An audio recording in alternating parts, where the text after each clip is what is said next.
របៀបប្រើ text selection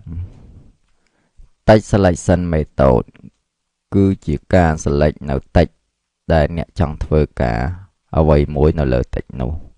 របៀបប្រើគឺមាន4ប្រភេទប្រភេទទី1គឺ double click មានន័យថា click 2ដងលើពាក្យនោះឧទាហរណ៍ថាខ្ញុំចង់ select Cambodia ចឹងខ្ញុំ click 2ដងលើពាក្យ Cambodia ណាអញ្ចឹងមើលក្នុងtriple click ត្រូវចុច3ដងខាងមុខប្រយោគអញ្ចឹងបើយើង click 1ដង2ដង3ដងអញ្ចឹងមានន័យថាវា click ប្រយោគទាំងអស់តែម្ដងមួយទៀតចំណុចទី3គឺ shift click ចុច shift key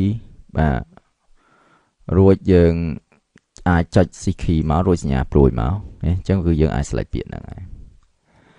មួយទៀតចុងក្រោយគេចំណុចទី4គឺ click ឲ្យអូសយកតែម្ដងអញ្ចឹងគឺយើងចង់បានលើពាក្យណាគឺយើង click លើពាក្យហ្នឹងហើយអូសពីលើពាក្យហ្នឹងមក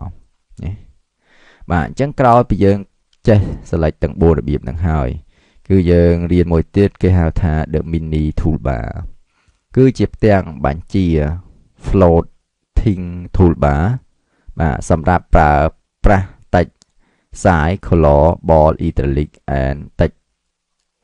alignment ពាក្យថា mini បកប្រែថាតូចឬក៏បន្តិចអញ្ចឹងទី1គឺយើងត្រូវចេះ select text តបមកទៀតគឺវានឹងចេញផ្ទាំងការងារនោះឲ្យឧទាហរណ៍ថាខ្ញុំ select លើពាក្យថា Cambodia តបមកទៀតនេះវាចេញព្រាលនៅលើនេះរុញឡើងលើទៅពេលហ្នឹងវាចេញផ្ទាំងមួយអញ្ចឹងផ្ទាំងនេះឯងគេហៅថា mini bar ឧទាហរណ៍ខ្ញុំចង់បាន ball คลิกលើ ball ទៅវារៀងច្បាស់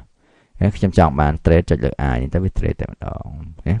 យើងត្រូវការបដូរពណ៌ក្រហមទៀត click លើនឹងយកអក្សរមកគឺយើងអាចបដូរពណ៌បានហើយ